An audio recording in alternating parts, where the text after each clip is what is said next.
Hello, everybody. Welcome to the Five Hole Fantasy Hockey Podcast. We're here with the second installment of the Dynasty Series. Joining me today, Sebastian High of Elite Prospects. Man, how are you feeling today? What are you working on? Do the whole spiel. But more important than anything, how are you feeling?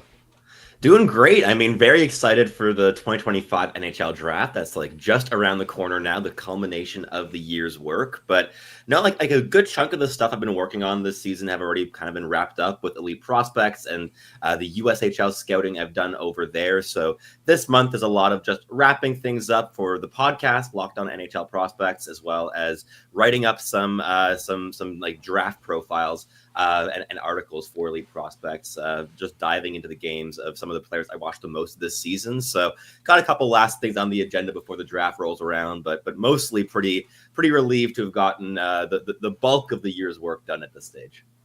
So what do you do after draft time? Like, do you dive right into the 2026? Do you take a beat, a little palate cleanser, kind of chase the season a little bit? What's that look like for you?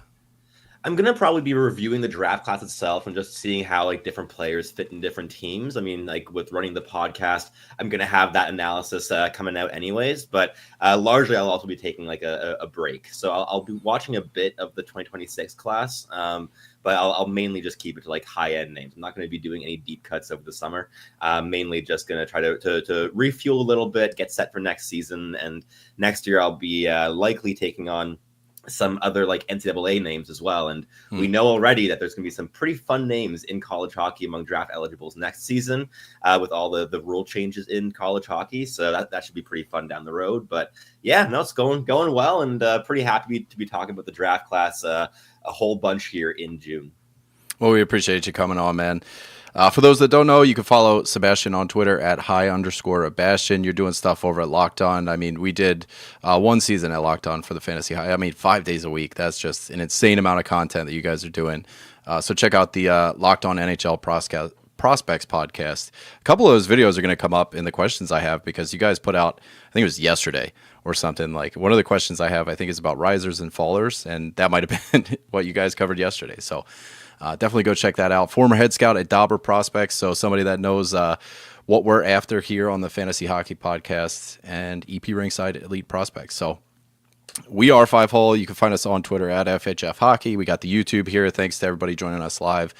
We got the Fantasy Hockey Discord. You guys can join and talk about some of this stuff. Let's get into the 2025 class. How does this is always interesting to me. So we had Tony on yesterday, Tony Ferrari. And, having guys with fantasy hockey backgrounds, I'm curious, like, how does that skew does that like influence the way you scout players at all? Are you looking for those hits, blocks, the counting stats that we like a little more so than you might find in, the rest of the sphere? It's definitely something that like maybe less so that I'm looking actively for, but something that like logs in my brain, because like having been with Prospects for quite a few years, these are all elements that I just kind of like pick up on when I'm watching players in terms of like different values. So like one big standout this year in that facet would be a guy like Brady Martin in terms of like hit stats. If you want a guy who's just an absolute banger, but also brings a whole bunch of skill and could be a top 6 center at the NHL level, he's a really fun guy. But every time I tuned in this season, I was just like, oh, yeah, the banger leagues are going to love this kid. Yeah. He's perfect for them. So 2025 as a whole, there's some talk out there that this is, quote unquote, a down draft class or, weaker overall. Perhaps it's because we've been spoiled with, Connor Bedard's and whatnot. But every time I hear this narrative 5 years down the road, somebody's shoving those words down our throat and really making us regret it. So I'm curious, number one, what's your aerial view of this class? And second, do you know any of these guys that maybe boom or bust that 5 years down the road are going to be the ones shoving it down our throats? Yeah, I mean, I think it's definitely a slightly weaker class than usual, but I do think that the talk around it being a down draft class has been overblown a little bit. It's not a poor draft class at all. There's a couple aspects I think that distinguish it as being a bit weaker, and part of that I think is in terms of the drop off in like first round talent coming a bit earlier this year than in past seasons. Like in my view, you kind of have a tier break around 25th overall, where you're getting from guys that are quite clearly first round talents to basically a tier of 35 to 40 players that you could mix up pretty well, and you could find ways to argue for any way to rank those guys.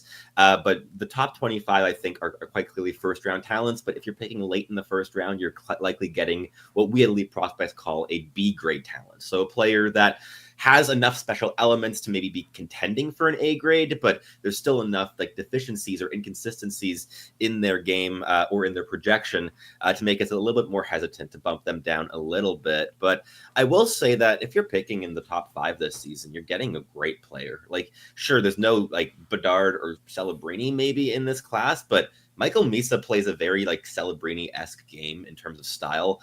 He's a very, very strong center prospect, both in terms of offensive gift, skating talent, shooting ability, defensive details, really hardworking. The playoffs, I think, were a bit of a knock against him because he, alongside his whole team in Saginaw, just kind of imploded come playoff time after a bit of an on and off regular season this year.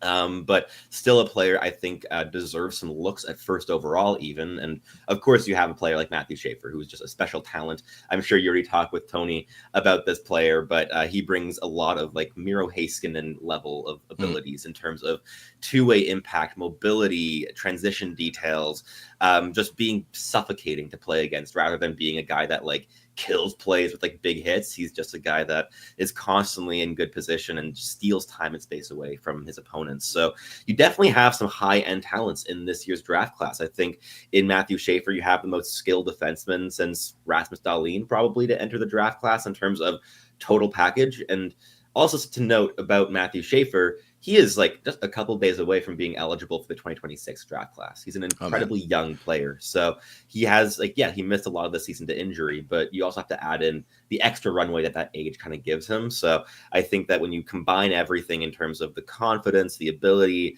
to dominate shifts as well with a guy like Schaefer, that you have 2 excellent selections at first overall or second overall this season. And other guys beyond that, like James Higgins too, that bring like potential elite level skills. So you have a collection of really high-end players this year. So I don't think like the weakness of the draft class is necessarily seen in the top 5 range of the class or even the top 10 necessarily, but it's a bit later in the first round and the second round where that depth maybe falters a little bit more. I remember last year, as a Flyers fan, I followed this one pretty closely. Jet Luchenko had the same kind of like cutoff that Matthew Schaefer seems to have. He was a little bit younger than the rest of them, almost to the point where, you know, he was eligible for this draft. And his pick, I think it was 13 or 14, wherever the Flyers picked. And, you know, it kind of struck people in a strange way. But I think maybe, you know, when you're looking at a player that has that extra runway, you have to give extra leeway as well, because they're going to have all that extra time.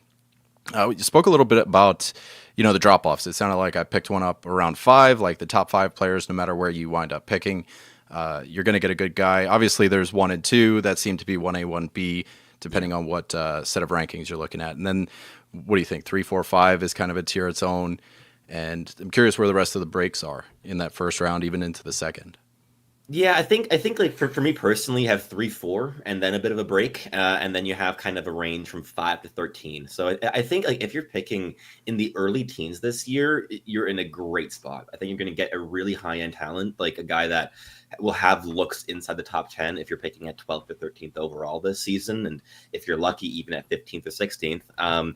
But I think that with James Higgins and Porter Martone, you probably have the next 2 guys off the board at 3 and 4.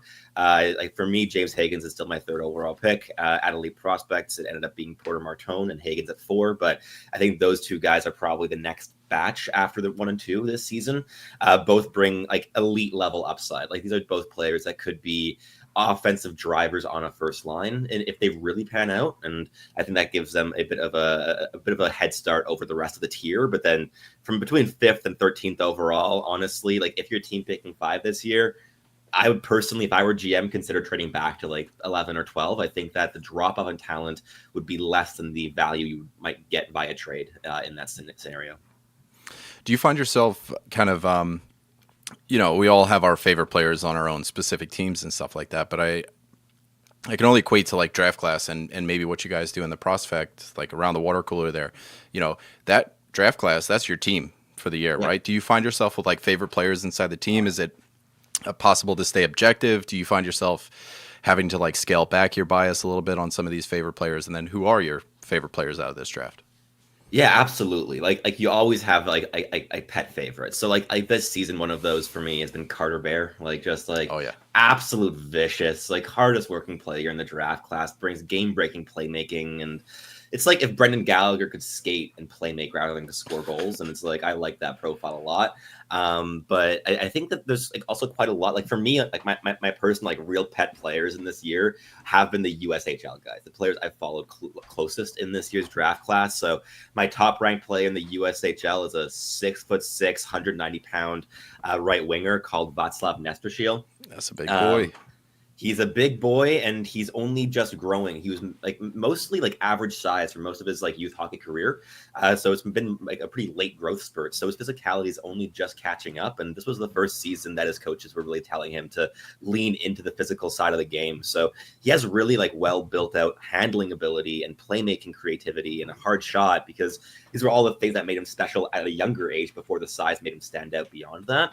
And with a growing power game, he's a player I would definitely be taking a look at around that 20th overall mark, and between there and the late first, I think is anywhere that he could go.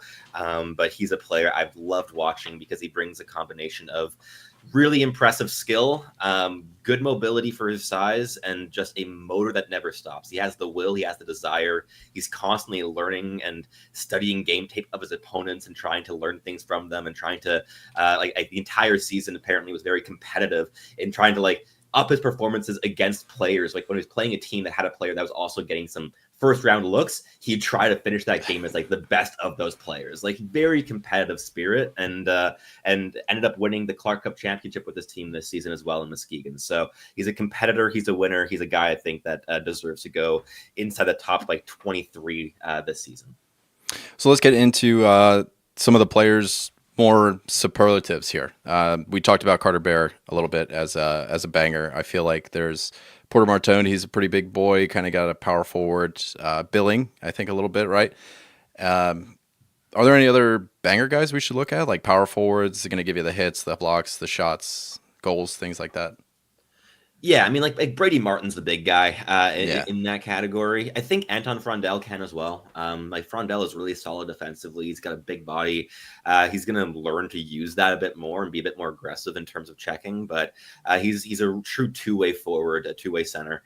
And I think that when you combine that goal scoring ability with like strong defensive habits and overall physical frame that can punish, that's a foundation to work from. But I have personally a couple more doubts around Frondel than some other scouts, perhaps, in terms of especially that like rush attacking and playmaking ability and quick processing under pressure, I think, are a little bit further behind than other guys in the top 10 range. So Frondel's currently sitting at 11th on my board, which I know is low for most people, but a bit higher than we had him at Elite Prospects, where he ended at 13th overall. But yeah, I think like in the top like 10 range, those are kind of the players you're talking about. Caleb Desnoyers also brings a level of hittiness and playmaking, and doesn't have the hardest shot or anything, but he's constantly buzzing around the goal front.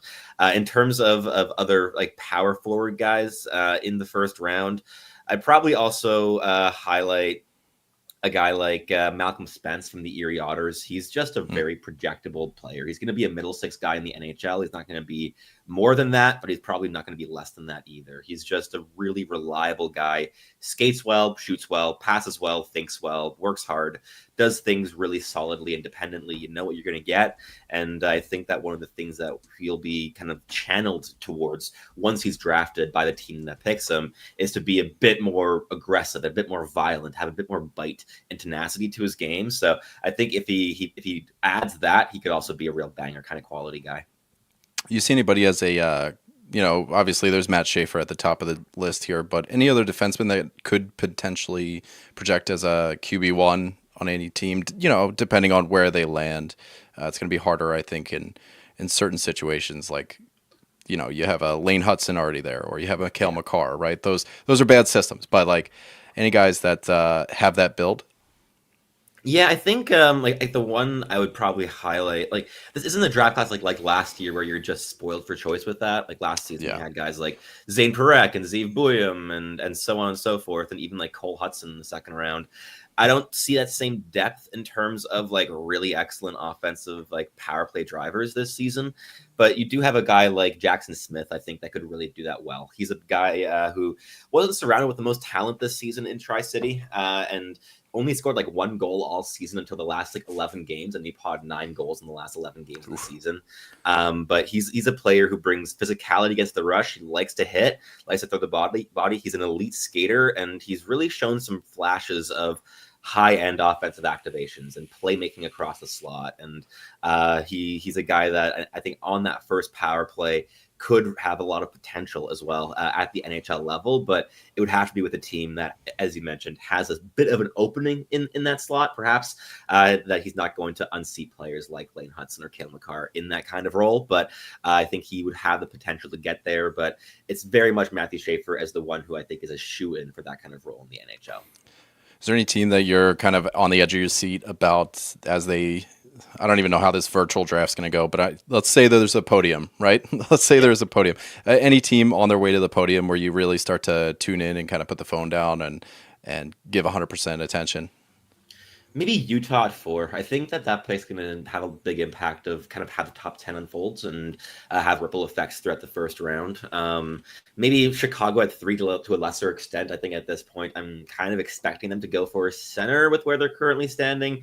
I could really see them going for a guy like Anton Frondel at 3 or Caleb Desnoyers after a season where Bedard struggled playing big minutes at center. And I think that could be quite entertaining and appealing for the Chicago Blackhawks brass. But I think at 4, Utah's going to have a lot of directions that they can go in. They could either go with a guy like James Higgins and bring some, just have a second Logan Cooley on the roster, basically, or you could bring in a big power forward like Porter Martone. But whatever happens there, I think is going to really kind of change how the following 3 or 4 picks unfold, especially if Utah ends up going for a center. Like if they end up going for a guy like Brady Martin, who they apparently really liked at the NHL Draft Combine. What does Philadelphia do at 6 then, right? Like if all 3 of the big centers are off the board or all 4 actually with Misa and Frondel and Martin and Desnoyers, who does Philadelphia go? Do they go undersized center and go with Higgins? Do they go for a power forward like Porter Martone? I think that pick up 4 is a bit of a one that holds a lot of power in this year's draft class of how the rest is going to unfold there. So now, kind of, I don't want to give too much away for the risers and fallers one that you guys put out, but Locked On NHL Prospects just put out the risers and fallers one. So if you want the 30-minute breakdown, go over to their channel, check it out. Who have been? I know Brady Martin is kind of a contentious name. He's been rising up the charts a lot. Roger McQueen, Logan Hensler kind of slid down a bit. Jake O'Brien, Carter Bear, one of your guys. They've got some midseason bumps. So, maybe touch on those guys. Are there any other that have really been shooting up the draft ranks, whether it's yours or over at EP? Yeah, for sure. So in terms of those like late season risers, like with Jake O'Brien, a player that just was able to show more and more elite level playmaking and handling throughout the season. He's still a player who's quite low pace, quite a junior style creator at this stage. I think he's going to need a bit more development than other guys in this range, but the upside is very high. He's definitely a player that could be like a true like manipulative center, like a true playmaker who's able to dissect defensive structures with his handling ability. And he was contentious for us in our final rankings. Like he could have ended up anywhere between 10 and 14. He ended up finishing at 10, the highest of that range. But we had really in-depth conversations of prioritizing other names ahead of him because we do have some questions and doubts around just how junior his style of production is at this stage. But in the end, we're just banking on that skill, on the creativity, on the intelligence.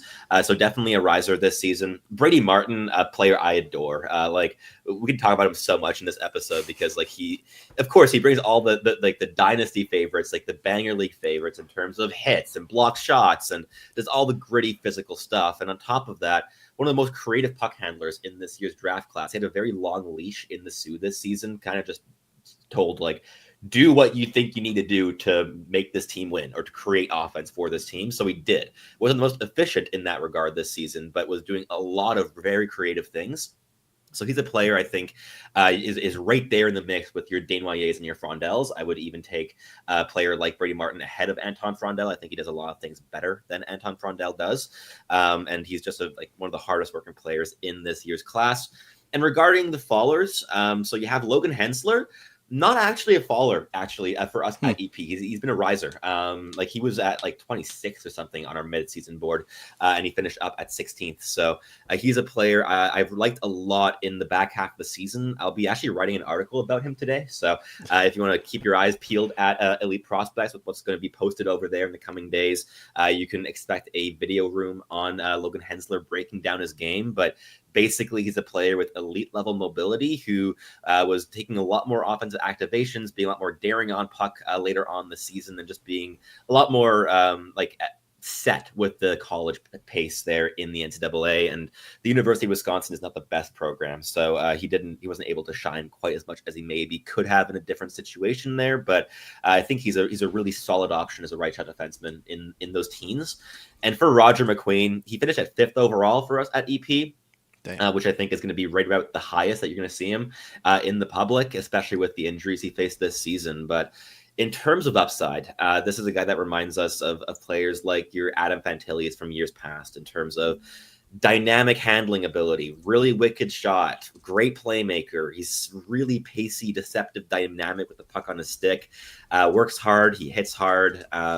Been a lot more physical as well since coming back from injury, and his back is apparently back to 100% in terms of health right now. So that's always a great thing to hear. So definitely a player that I think is going to be really valuable wherever he ends up going on draft day, because you could pretty much bet at this point that he's not going to be going top 5, even though he is really big and really skilled.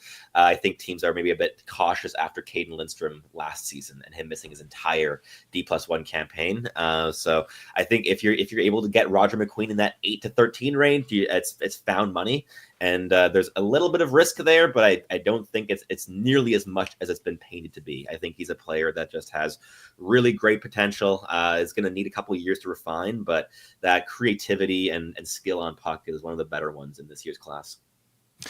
Now, goaltending is always kind of a hot button issue in fantasy. I mean, it's hard to project, let alone as a NHL club, right? Like projecting 18-year-olds what they're going to be 6 years from now when they hit the NHL.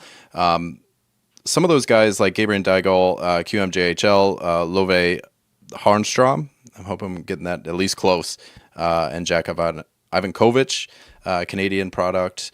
But there are some other guys too, like and I don't know if they're getting shoehorned into the top round or things like that. Some more Canadian guys, so I know we're not touching on any USHL, but Joshua Ravenbergen. And I'm just hoping that you can comment on some of these goalies. Is there anybody we should be looking out for? Anybody with high-end talent, high ceilings, things like that? Yeah, I think I think the really big name this season in terms of goaltending is Joshua Ravensbergen there in the WHL with the Prince George Cougars. He's a very athletic goaltender, big frame, smart, tracks the puck well, very solid. I think he's a very projectable starter in the NHL. I don't think he's like the next Carey Price or anything. I don't think he has like elite level upside as a goaltender. I don't think he's the most flashy netminder we've seen the last 5 years in the draft, but he's one of the more solid and reliable ones. Like think more like the mold of like Trey Augustine in terms of value of netminder. Just very reliable, really solid, and he's way bigger than Augustine was as well. And on top of that, what's really fun with Ravensbergen was he was a training camp walk-on. Like he was not like scouted. He went to the camp and went to an open trial and won a spot with Prince George, who was never drafted in the WHL, and now he's a first round talent in the NHL draft, which is a very cool story there. Already played some great games for Team Canada as well. But beyond him, I would say that you then have a couple Russian goaltenders to keep an eye on. You have Alexei Medvedev of the London Knights. He was the backup goaltender this season for London on their route to winning the Memorial Cup. Really solid netminder. And then you also have Pyotr Andrianov in Russia. He's still playing in Russia. He's also gotten a lot of eyes in the last couple seasons as a name. But I think both those guys are like between the second and third round, like late second, early third round is probably the range for both of those goaltenders. Whereas Ravensbergen's the one first round guy this year. Jack Ivankovic, like He's still small. He's 5'11" and a half as a goaltender, but his dad's like 6'5". So some people have hope that he's still going to grow a little bit and add some inches to his frame. He's also won like 3 gold medals with Team Canada in like a 9-month time span in the last year. Really, really clutch internationally. I think that like for us at Elite Prospects, we don't really see the high end upside with him. We think that he's kind of a guy that's playing some of the best hockey of his career at the moment, but he's committed to going to the University of Michigan, which is a great development program in general. So he'll be going there for next season. I think that's going to be a place where he'll be able to raise his upside a little bit more. And beyond that, you mentioned Gabriel Daigle and a pair of Swedish netminders. So Gabriel Daigle was like the first overall pick in the QMJHL a couple of years back, I think, or maybe second overall. But he's gotten loads of hype for ages. And I believe he won like the QMJHL, like it was either like Rookie of the Year or Goalie of the Year recently. And it was off of just like a truly awful campaign in terms of numbers, like genuinely painfully bad. He's been difficult to watch. We did not even rank him at Elite Prospects. Watching him was relatively painful this season, I found. He was playing with Victoriaville, which is like one of the worst teams in the QMJHL. But since being drafted, he put up an 894 in his rookie season, an 879 in his sophomore campaign, and then this year an 883 with a 16-33-2 record and a 4.52 goals against average. Bad team, sure, but those are rough numbers, and he's a guy that also has struggled a lot internationally with Canada in my viewing. So he's not a goaltender I would keep too much hope for at the NHL draft, but in terms of the pair of Swedish netminders, you have Love Herenstram and Mans Ghost. Those are 2 big guys who I think could also see some real value between the second and fourth rounds. So you have some guys in goal. You're probably going to see some wacky names get selected on like in the second and third rounds that aren't really on our radars, and at least at this capacity. But in terms of the USHL, I wouldn't say that there's anyone like groundbreaking in net. You have Mikhail Pradel, a Czech netminder who might go in like the third round or so. And you have a re-entry in Cam Hendrickson who might go in the late rounds, who's been really solid late down the stretch. But I think overall it's not the strongest goaltending year, but the one to keep an eye on is definitely Joshua Ravensbergen. Now, focusing on the USHL before moving into a couple like player-specific questions that we have here, that's obviously your line of focus, and you covered a Hidden Gems, one of the more recent videos. And again, not to like steal clicks or anything, but if you could give us just a little appetizer for that video, maybe a name or two. Yeah, for sure. So that video in terms of risers and fallers was specifically breaking down the Elite Prospects rankings. So I did 2 episodes breaking down the rankings. I did one where I just did the whole top 32, right? Just like the basic rundown. And then another one where I basically just try to pick out interesting storylines, like 20 players to highlight from the remainder of the rankings. So that included some upside swings, some fallers, and some hidden gems. In terms of like upside swings, if you're talking the USHL, I got to mention my second ranked player in the USHL. I already talked about my top guy in Nestor Shield, but my second guy is a player of the name of Riker Lee. He's a right winger, one of the best puck handlers in this entire draft class. And he played U14 hockey with Shattuck St. Mary's alongside Cole Eiserman and Max Celebrini. And his nickname in that program was the Magician for his puck handling ability. Very, very skilled player. And the big interesting thing with this guy is the big knock against him is that he's a rough skater. He's not good on his feet right now, but he's also grown about 6 inches in the last 3 years. So he's up to like 6'1". He's gotten quite physical, strong on the forecheck. And he used to be like a 5'6" little like miniature puck handler who would just like weave through defenses very speedily. And his body's still catching up to kind of moving at his current size, but he's still growing. So he might end up at 6'2", maybe even 6'3" at the end of the day. And he's around 200 pounds as well. So he's got some heft to him. An overall player that I've liked a lot this season. Very inventive playmaker, like puck on like on a string, really. Like the puck skills are really high end. effort on both sides of the puck is a strength. And on top of that, I think that his one-timer is just absolutely lethal. So he brings a real variety of offensive skill. And in terms of like the players I was watching this season in the USHL, he was by far the most offensively gifted and dynamic in possession. And he's a guy that's probably going to be available between 25th and 38th overall, I would probably say. So if you're picking in that range, he's a really, really great option in terms of upside. If your team wants a player that could potentially be a top 6 scorer or maybe even like second line offensive driver from the wing, he's a guy I would definitely keep an eye on. But beyond him, in terms of maybe some deeper cuts lower down the board, a name that you may have heard of, especially recently, is Mason West, a player who's a dual sport athlete, was playing both football and hockey at Edina High this season in Minnesota. He was the starting quarterback there. He threw for 37 touchdowns and 3 interceptions this season, and was also their star on the hockey team, scoring like 27 goals in 31 games, just carrying the sports for his high school. And he has now committed to hockey being his long-term sport, but very interestingly is committed to going back to high school next season because he's only a junior and finishing his football career. So he's playing one more season of football. And basically his reasoning was, I wanted to win a state championship in both hockey and football. I haven't done it in football yet, and I think my team needs me. And considering that he threw for 36 touchdowns and 3 interceptions, I think he's probably right that his team does need him. But very interesting player. He's 6'6", 200 pounds, and very clearly a quarterback on the ice. The scanning habits are fantastic. Great peripheral vision. It's constantly scanning the ice, finding passing outlets, quite deceptive with his eyes and his feet as well. Skates wonderfully well. He's a really special mover for his frame.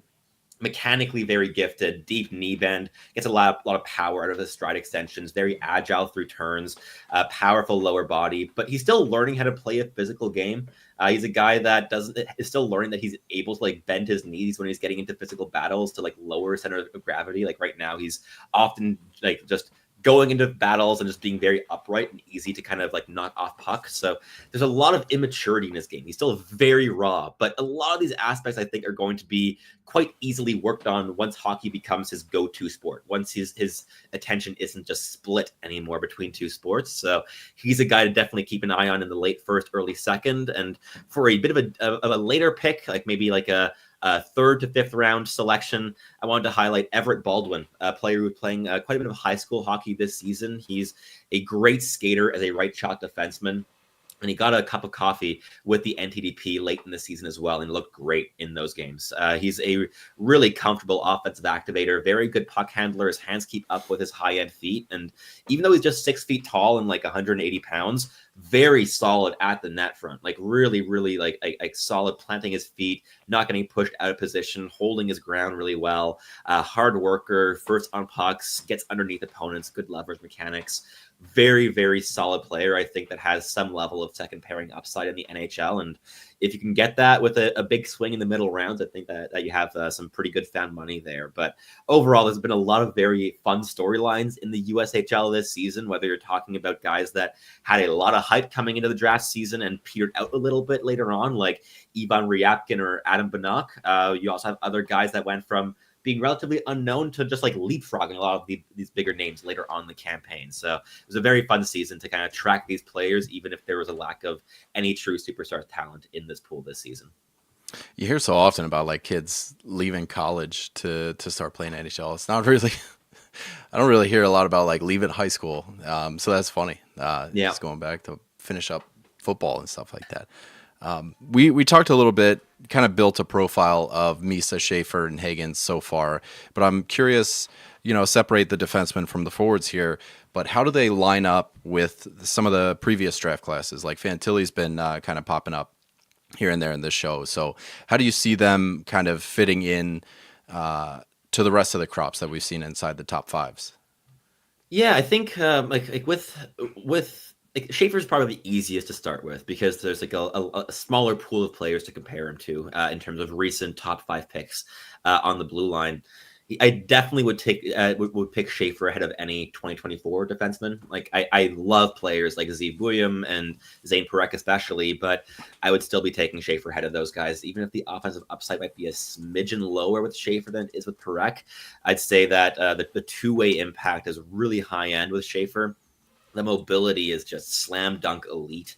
Again, Miro Heiskanen is our favorite comp at Elite Prospects for this player in terms of you're not getting a Cale Makar offensively, but you're not getting like maybe like the biggest physical shutdown defenseman of all time either. But you're getting a player that can play at any point in any game who's going to tilt the ice in your team's favor.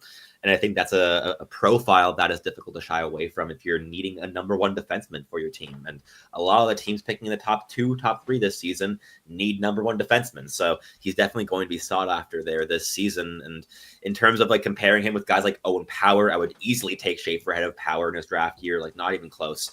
And even going back to Rasmus Dahlin, you probably take Dahlin ahead in terms of what they did in their respective draft years. Like Dahlin played a full healthy season dominating the SHL.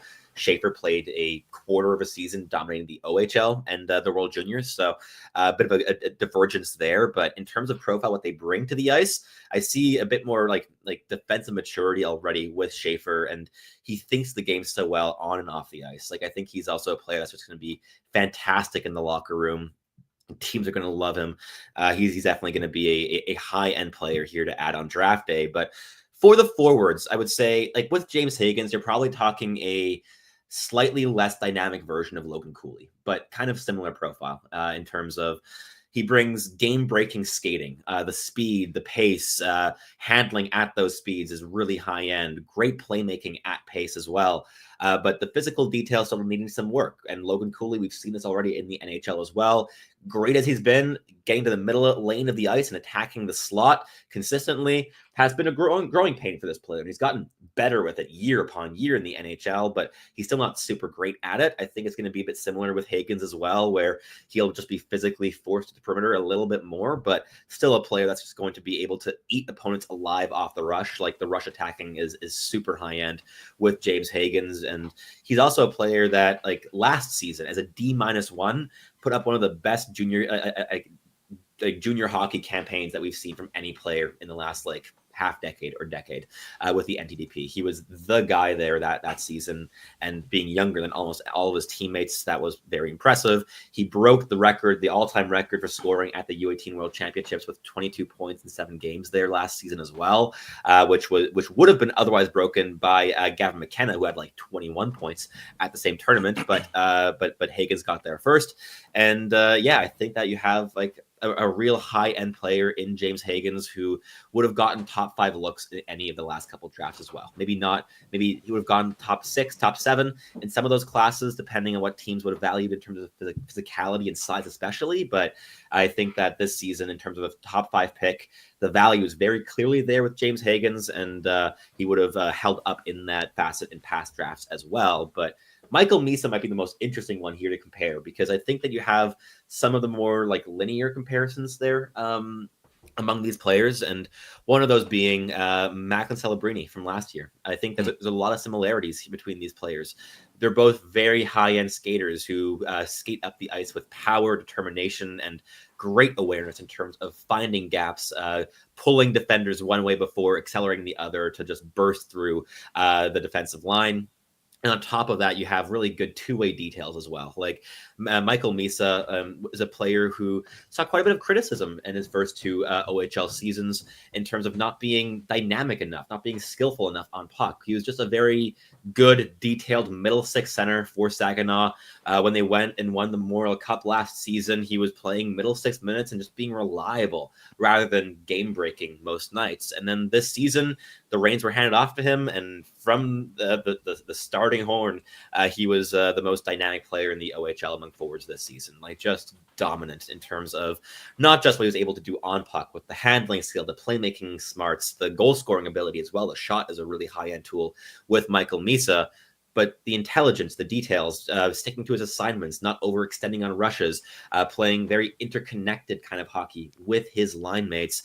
This is a guy that I think is made for the modern NHL. He plays with pace. He plays in terms of like elevating his line mates, doesn't like try to go on solo incursions, and is also able to really chip in defensively, both on the forecheck, the back check, and on just keeping a structured box defensively if he's playing on a penalty kill or against an extended cycle.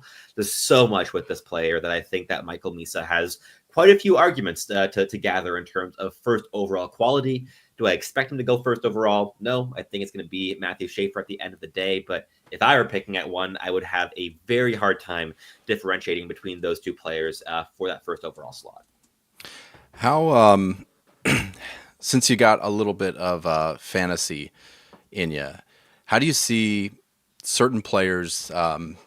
Like if we were to look at the NHL draft and then have a fantasy draft, what would be the biggest changes? Are there players who, make sense more for the NHL than they would for a fantasy squad? Do you see, guys that might not give us value that are going to give NHL teams guys we should either like mute or kind of like bump up based on what we might be looking for? I think it depends on the kind of league, right? Like if you're in a points only league versus a banger league, of course, it's going to be a bit different of which players you're going to value. But I think a player like Brady Martin is going to have top 5 value in a lot of fantasy leagues and dynasty leagues this season, where he might not quite get that on NHL draft day. I mean, it's possible, especially with Utah, I think, that they might pick him at 4th overall. But he's definitely a guy I think that should be going on average in the top 6 in lots of fantasy drafts. In terms of the upside he has offensively, it's quite high end. It brings that banger ability, the blocked shots, the intensity, the grit, the playoff style. There's not much that you're not getting from him. He's going to be a very well-rounded fantasy player, and I think he's going to be really good in the NHL as well. But I think he's very much a riser on both fronts this season. Beyond that, in terms of fantasy value, I would say that maybe you could mute a player like Logan Hensler over a guy like Keishon Aitchison. Like I think if you're in a banger league, Keishon Aitchison in terms of physical defenseman is going to be at the very top of your board. You might even want to be picking him in the top 10, top 12 range, whereas you might be going like more top 15, top 17 on draft day. But he's definitely a guy that with his violence, he basically combines violent hits with goal scoring. So like if you're in a banger league, you're getting those two things from a defenseman. That's pretty good value. I think he's definitely a guy that'll have a bit more value in those dynasty leagues than at the NHL draft. Whereas Logan Hensler with that elite mobility that might not quite shine through in terms of how valuable it is on the fantasy points sheet. But after that, I would say, look, I'm sticking with my biases here, but I think that Václav Nestoshil has a lot of potential as well in terms of fantasy upside. I think is going to grow into a power forward in the NHL, and he might be a guy that you can get at 20th overall, 25th overall, but could have top 15 value for you at the end of the day in terms of bringing a combination of playmaking and goal scoring and overall physicality to the equation as well. So definitely have quite a few names there this season that I think are interesting in those facets. And in terms of guys that I'd have like significantly lower in fantasy than in the NHL draft, I'm not sure, actually, this season. Like, maybe a guy like Victor Eklund I'd have a bit higher in the NHL than I'd have, like, for fantasy, but you're talking more about dropping from, like, 8th to 12th or something. So nothing too drastic in that front. Like, there's no one here that screams to me a guy that's going to be, like, a black hole in terms of fantasy who's going to bring value at the NHL level. So I think maybe if you want to go for, like, a pure, like, defensive defenseman like Jacob Rombach, who's also from the USHL from my region, he's going to have more value in the NHL than in fantasy, even though he's very big. So you have a couple names like that, but no one that I think like jumps massively off the page that's like a red flag for you if you're entering a fantasy draft. Are there any? I feel like this one's going to be kind of like an Owen power draft to the point where there's not a ton of like NHL ready prospects out of this one. You might see some guys get cups of coffee and things like that, but is there anybody that you think that might be more NHL ready than others?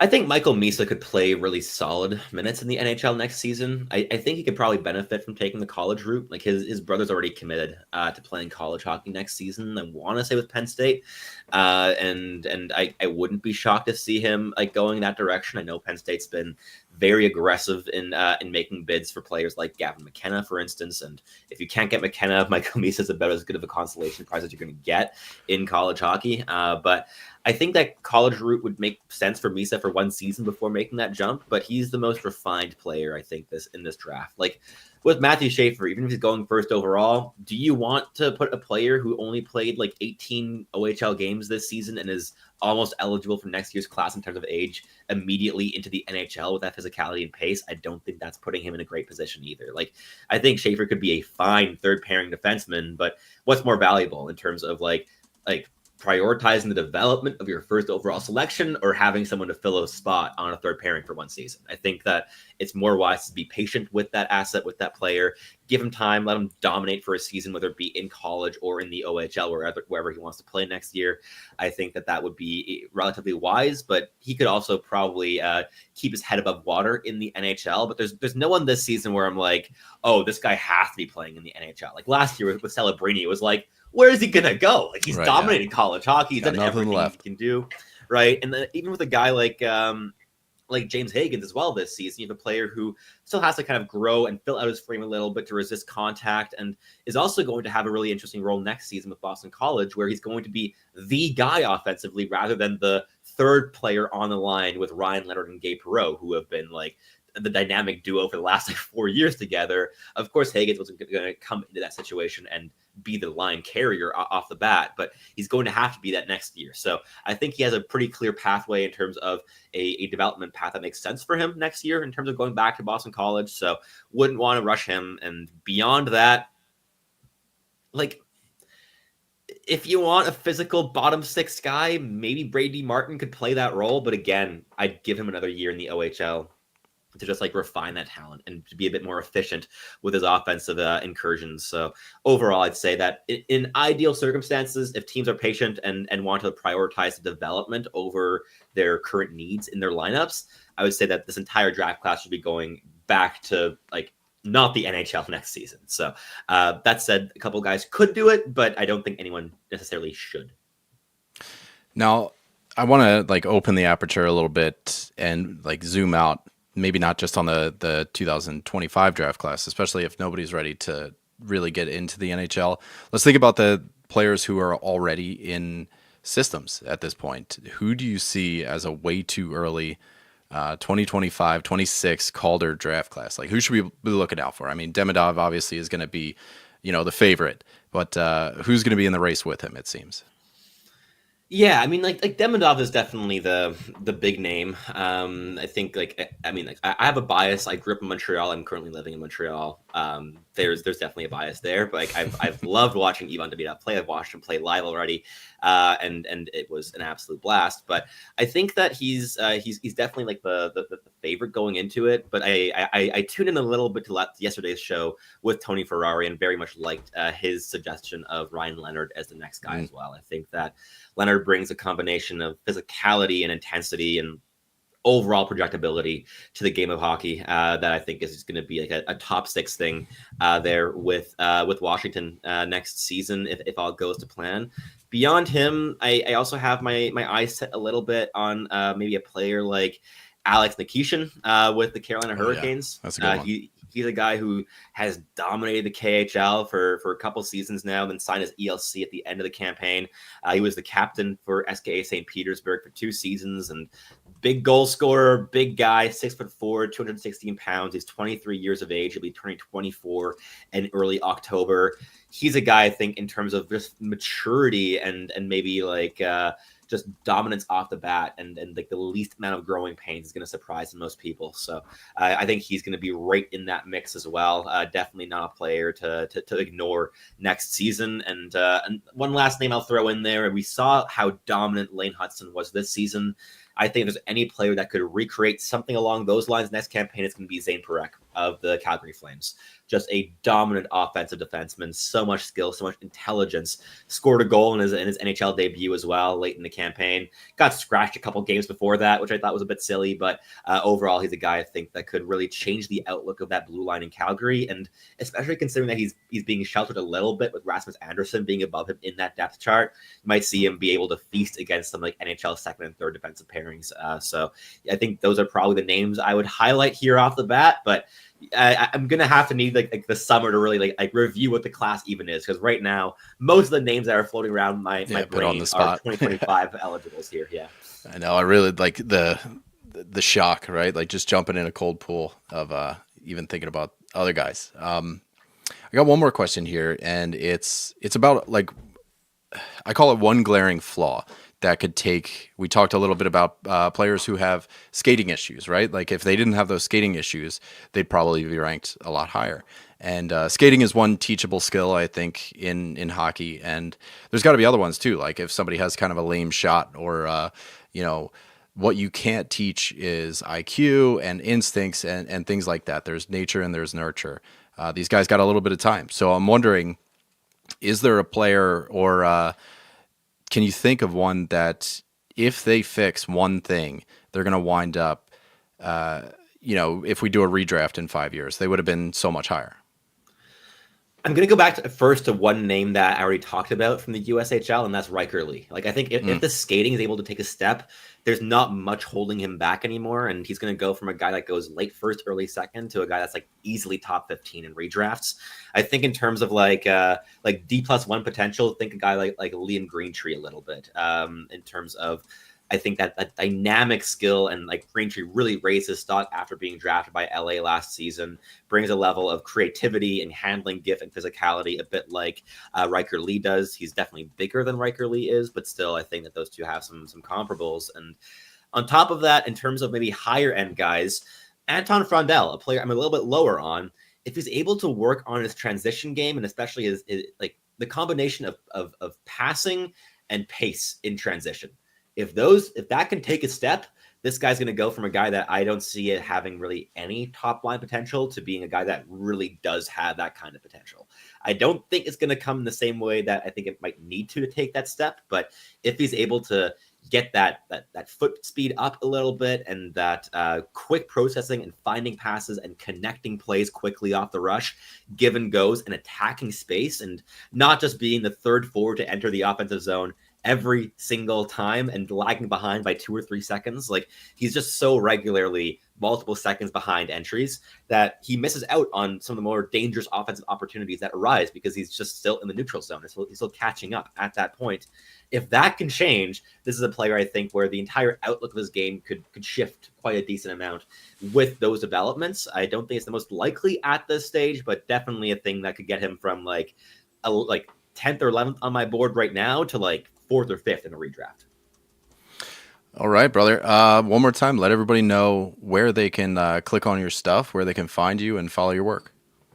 Absolutely. So a lot of my personal work is done over at Locked On NHL Prospects. I record way too many episodes of podcasts over there. So if you want to go tune in, you're more than welcome to check it out. And we've been breaking down the draft class, doing a lot of like player profiles as well, like full half-hour deep dives into one player's game. And we're going through all the first-round guys this season. And beyond that, Elite Prospects, our final draft guide is out. It is out, so please go read it. We put in thousands of work hours into that this season, so would really appreciate you taking a glance at that. It's the most comprehensive draft guide that you can find out there. There's 1,800 pages if you include all our game reports in that doc. So lots to dig your teeth into. And last but not least, in terms of my own written content, I'll also be posting quite a few articles at Elite Prospects between now and the draft, breaking down the games of some of the USHL and NCAA players in this year's class. So that's kind of it for me. But it's been a very exciting draft class this season, and excited to kind of see how everything ends up happening on draft day, because there's been a lot of like theoretical brain games of what might happen on draft day. So excited to see how things actually do unfold. Well, one more time, Sebastian, thank you so much for hanging out and some last minute time changes and things like that. Really appreciate you accommodating me and cutting some time out of your day to talk to a bunch of fantasy nerds. We appreciate it, man. Thank you. Thanks so much for having me on again. It was a blast last year. I was happy coming back on. So absolute pleasure again. Well, I'm going to cue the outro music at that rate and bring us on out. Thanks for listening, guys. That's the Dynasty Series, second installment here with Sebastian High. One more time, High_Sebastian over on Twitter. That's where you can find kind of, you look at your timeline, there's a collection of work there, retweeting everything that you're involved in, and a bunch of other stuff too. Locked On Fantasy Prospects, NHL Prospects, sorry. Losing my train of thought a little bit here. Anyway, guys, you can find us on Twitter at FHF Hockey. Hop in the Fantasy Hockey Discord, and we'll catch you later on this week. I'm going to be going to Zurich now, traded to Dublin, so I'll be talking to Scouch over in Zurich, and stay tuned for that one tomorrow, I think it is. So, Sebastian, thanks so much. I'm going to hide us behind the overlay here, and we will catch the listeners later on. Bye, guys.